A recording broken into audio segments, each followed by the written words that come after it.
Hey, you awesome folks! Thanks for taking this journey of discovery with your guide, Keith Haney.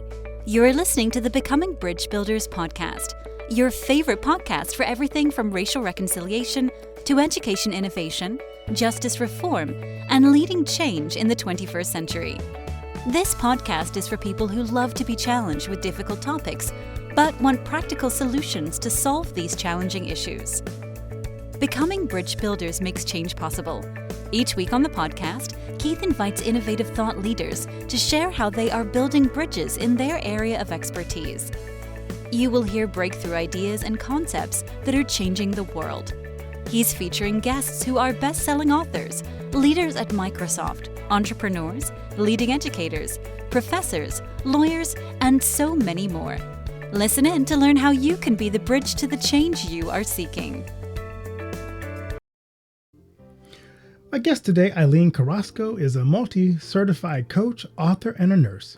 She is dedicated to helping individuals live their best life, especially those in midlife and beyond.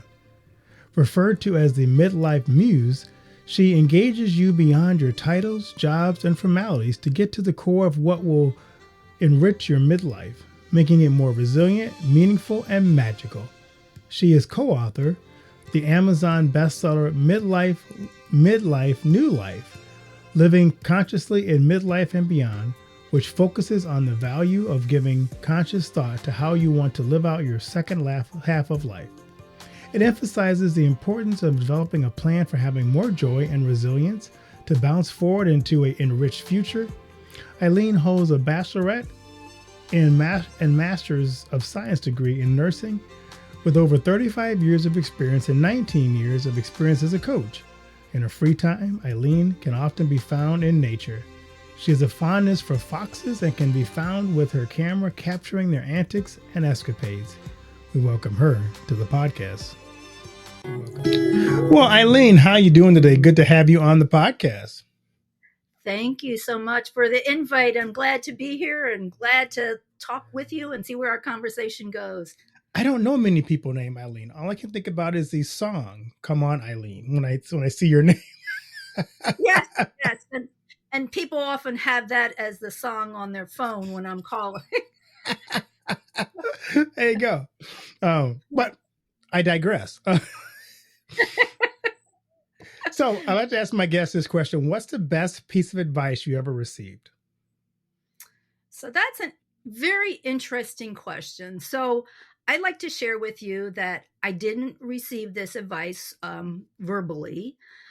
It was an experience that I had, not particularly a good one, but it just became, I realized it. So my father died when I was a teenager, suddenly of a heart attack. And I was like, oh my gosh, this life is short. And my father was a joyful man. So, live life joyfully. I'm glad he lived, every day happy for the most part. The other was, oh my gosh, we have to prepare for this. We have to prepare for shielding ourselves from hurt and pain. We have to prepare for uncertainty. So those two thoughts or advice or focus have been in my life, all of my life, really well weaved into the fabric of who I am and how I show up in the world. How old was your dad when he passed away, just out of curiosity? He was in his 50s. He was 57, 58. He healthy man. He had some hypertension and he was a bit overweight. And I would have loved to have seen him, live longer. He just that was hard. So yeah, he was in his 50s. Yeah, I was wondering because a lot of times things in our life, trauma or events, shape what we end up doing in the future. And I was wondering how much that impacted your book on Midlife, New Life. So it did. It impacted. That's was my focus, is helping people prepare for uncertainty. Not like over prepare, which I was doing initially, but doing some preparation, and then also trusting that you have the skills and the talents and abilities and resources to help you move through. Yeah, that's amazing. I love to ask my guests too, especially as we are in midlife now. Um, who are some people in your life who served as a mentor, inspiration for you in your journey? It's a chance for you to kind of give them a shout out and thank them for having such an impact on you. Yeah, what a nice question. So, I would have to say my parents. They were both very kind people. My father was a joyful, spontaneous, um, had good sense of humor, and my mother was a planner and more serious. So I learned from them those traits, joyfulness and planning, and try to balance them out. Um, and then two more people. One is my husband. Wonderful support. He has a well balanced life, great model, and always has been there for me and for many people. And then also his mom, which was a very interesting lady, amazing lady. So she always had people coming to visit her. She always had something in the oven. I don't know the oven was on 24/7, but there was always something coming out of the oven. There was always coffee, and the joke was that she was born with pot holder hands and a serving tray in her hands. And what was neat about her was I guess she nurtured people in the conversations she had, and she nourished people with her food. So her sense of hospitality is another thing that I bring in to my personal and professional life. Those people I stand on I guess the shoulders of many mentors, but those four. Well, that's so cool. I love that. And you brought in your mother-in-law. That's always kind of cool. Yes, what a neat lady. And when she died, there was hundreds of people trying to get in to the church to pay respect. She touched that many people's lives. What a interesting and kind lady. See, that's what I want. I want my funeral to be where it's at a stadium, but I don't know if that's going to happen. It might be. Hopefully, it won't be for a long time. That's right, exactly. So, Eileen, you've had a very rich and diverse career. A nurse, a coach, a new author. What inspired your transition into coaching, particularly when you talk about midlife and beyond? We talked a little bit about, your father, but what else kind of led you to this new avenue in your life? Yeah. So one of the things that I loved about my work, I worked at a hospital, 904-bed hospital, very big teaching hospital. I loved the patients that I had. They were all midlife and beyond people. So I was familiar, with their physical illness. I was familiar with how things went around, how that illness impacted them. So that was one thing, the comfort with that. And also I saw technology coming in.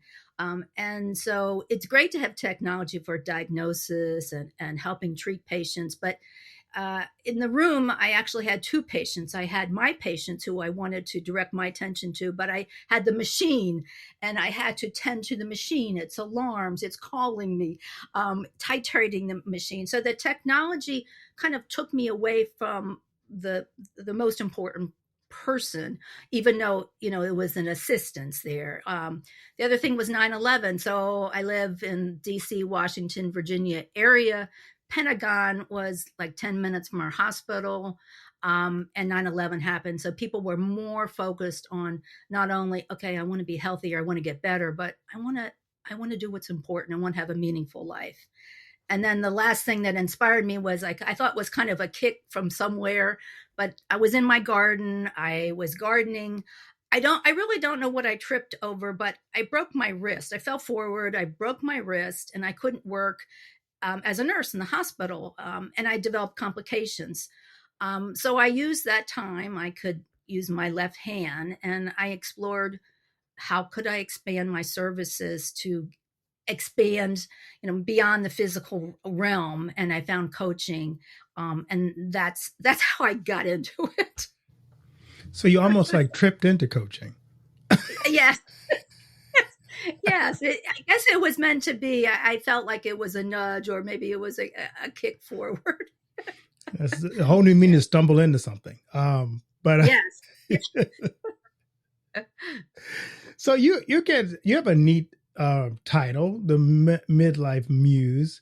my title is kind of my own created title, The Man, Myth, and Legend. But I'm curious about your title. How did you come to up with that title, and kind of tell us what it means for you? Okay, so that title or phrase came about. I was teaching a class, and it was called Creative Life Design for those in midlife and beyond. And I had taken a lot of creativity classes, and I said that I have writing prompts, and I have exercises, and this is going to tap into your creativity because that's where all the fun is. And so I said this will be like accessing your own personal muse. And so one person says, "Oh, well, you're our midlife muse." And I was like, "Oh, that's kind of neat." And so it kind of stuck.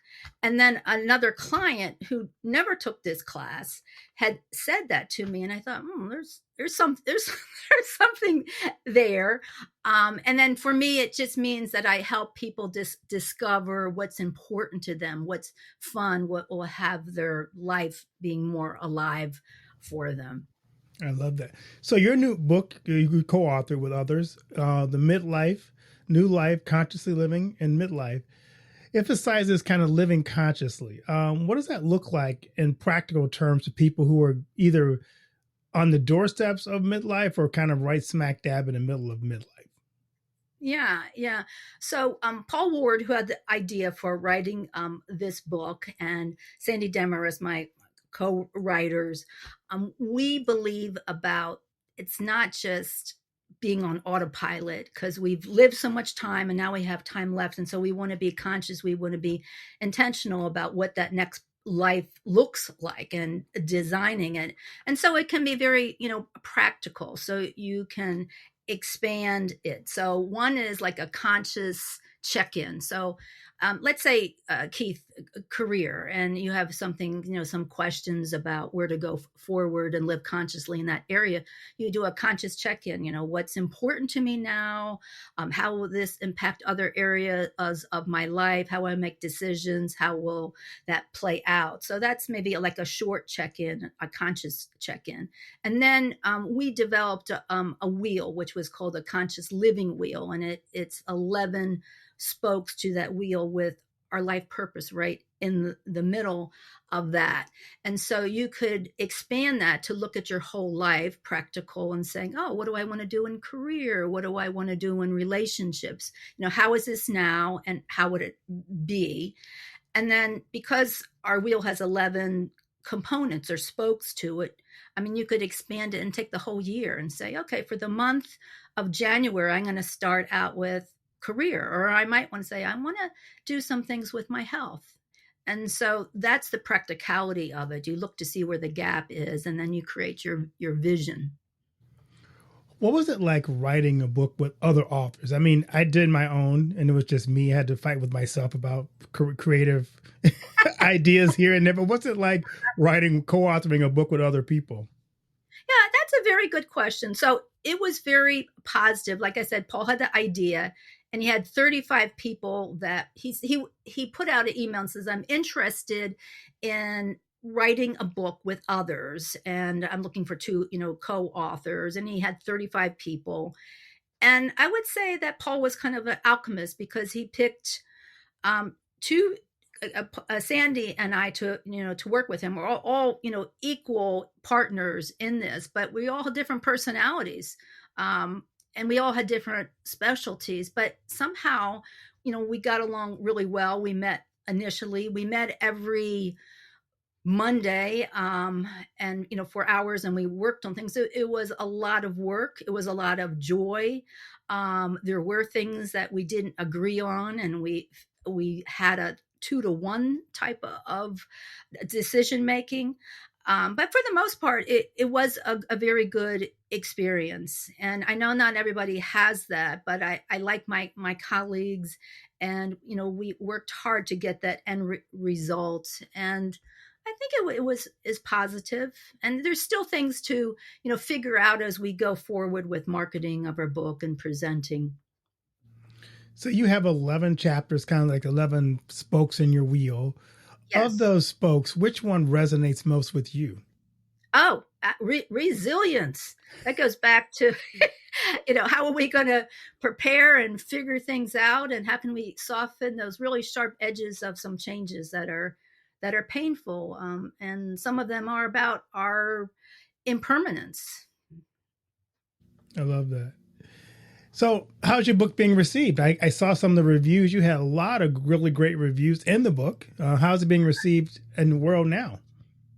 Thank you. Yeah, the book is doing well. It's being received well. We're getting a lot of good comments about it, how it's helpful. I just came back from a place called Chautauqua Institution and presented a 3-day class on what else? Resilience. And that went over really well. People wanted me to sign their book. So I'm happy with the results, and that's important to us because we have a message that midlife is a time for possibilities, and what can we do with that? What can I? Okay, so when I work with my clients, I always have like a little canvas. Oh, that's so cute. And what are we going to put on it? We all have our skills and talents and life experience, so it's not an empty canvas, but you might want to rearrange things and move things around and add things and take things off. So. Can you think of a story of a client you've coached with some of the things you're learning in midlife that resonates with you about how they received the information or progressed? Yeah, that's a good question. I work with people sometimes in the intelligence community. So they're very focused on mission. They're very hardworking people, and their identity is very much tied up with who they are. So it takes a while for them to kind of think about who they might be without their work. Because they are their work. They've done very well with that, and all other areas of different types of work. And let's see, do I don't necessarily want to identify a. No, you don't want to do that. Yeah. But it's making it fun. And so I'm a list person. I get a lot done with lists. And I took a lot of creativity classes because there's more than one right answer. There's more than one way to figure out what to do. And creativity is like the magic potion to get you there. So allowing them to tap into their own creativity and think of ways to do that. So I may suggest, hey, why don't you go and take a field trip to a bookstore and see what interests you, because they've been so busy. They've been overseas. They haven't really thought about themselves. They just know they don't want to do what they're doing anymore. And so thinking of positive ways, different books, they like experiences to get them out of their mind, and more into fun. Are you discovering that your clients, maybe more than anything else, there's one common hurdle that most people face with this whole midlife transition? Yeah, that's interesting. That's an interesting question, Keith. Identity, perhaps, is a real challenge, just because I think maybe the area where I live, where people are very, I don't want to say workaholics, but very focused on their work, and left other components of that wheel, like relationships, like fun, like creativity, like maybe saving or helping, humanity. And this is where they can take all of their talents and their skills and their ability.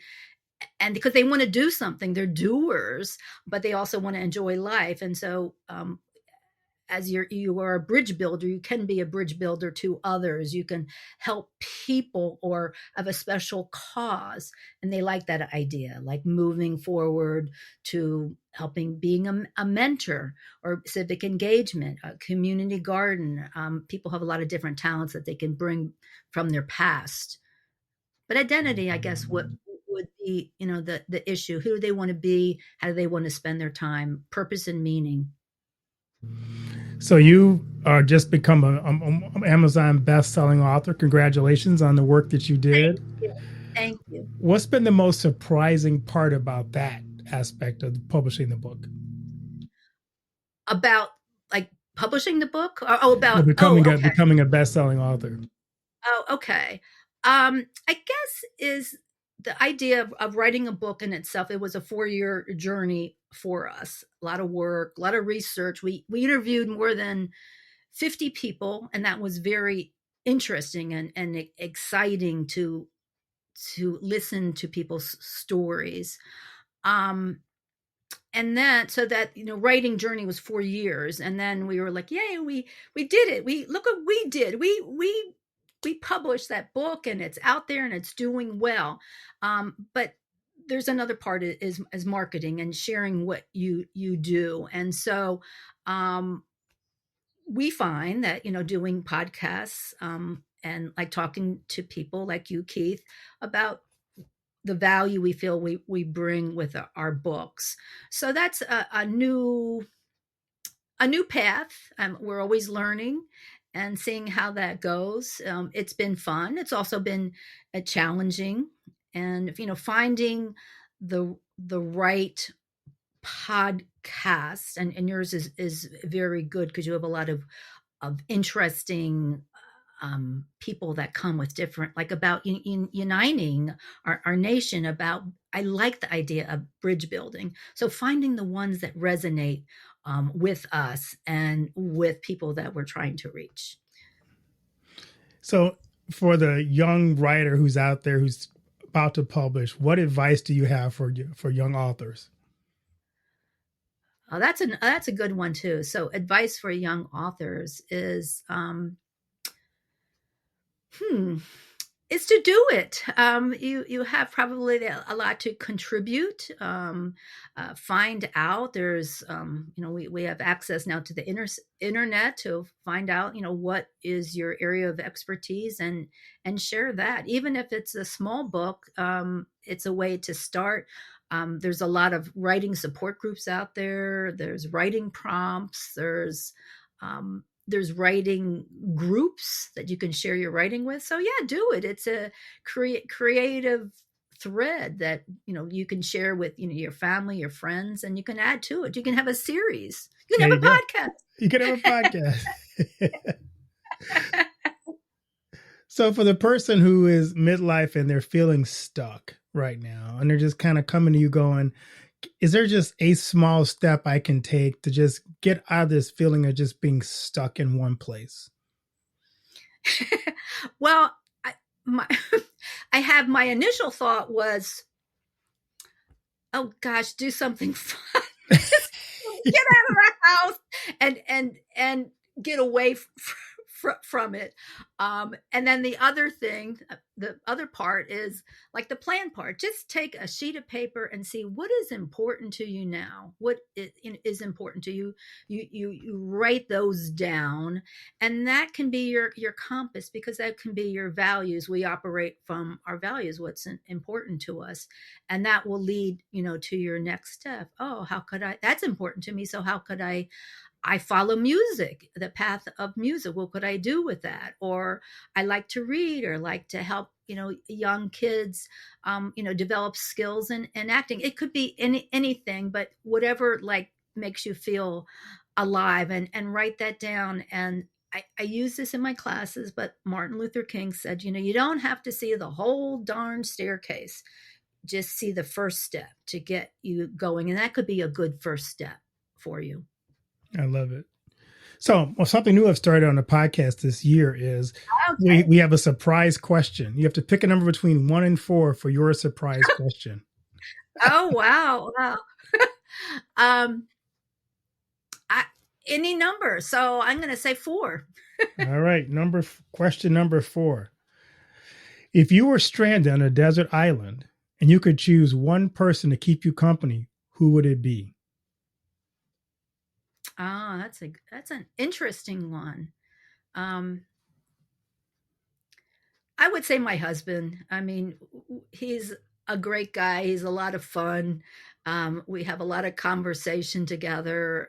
He loves nature. He has a lot of interests. So I'd say my husband. That's a good safe one. Yeah.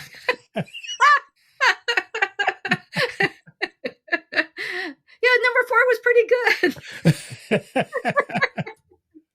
Oh, Keith. Oh my word. So what does a magical midlife look like to you? If you're trying to define it for yourself, what does a magical midlife look like for you? Yeah. I would say is doing what I love to do, which is my passion. My passion project is working with people with figuring out what do they want to do next, and allowing, not allowing them, but providing a platform for them to think creatively. But it also is like sprinkling, your day with fun things. So simple things that don't cost anything. Going out at night, looking at the stars.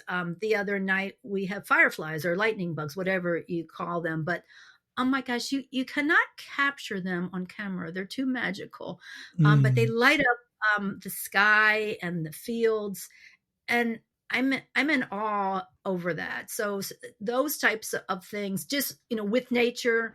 I love going to new restaurants. We tried a new Indian restaurant the other day, different foods, great conversations with people. I'm always curious about what motivates person. How did you decide this versus this? How did you get there? How did you choose that? So great conversations.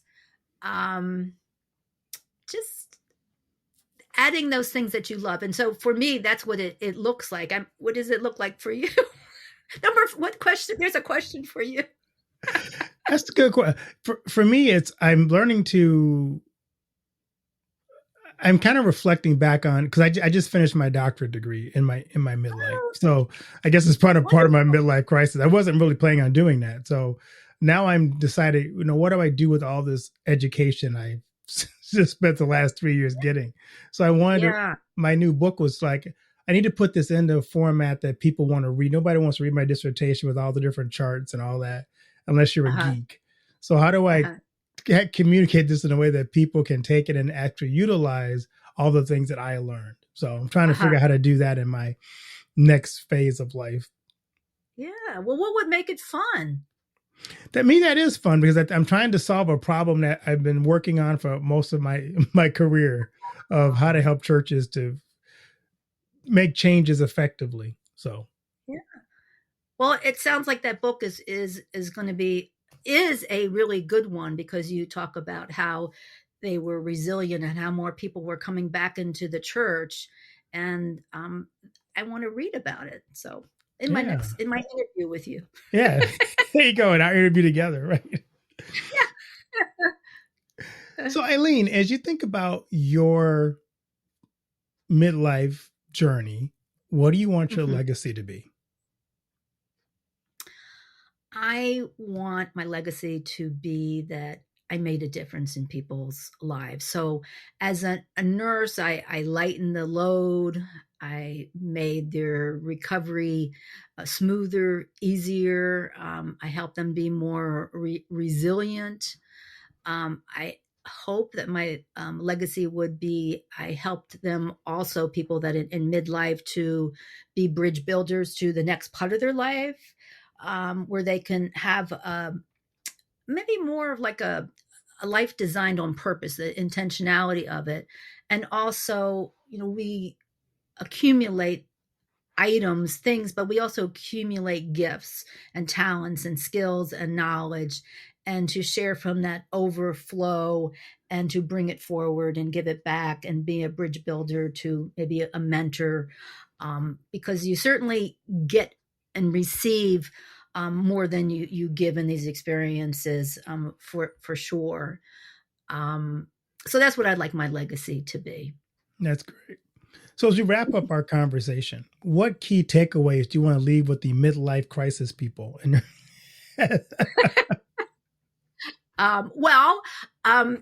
Midlife is not always a crisis. It can be a crossroads. It can be an invitation to see what you might want to create and put on your canvas.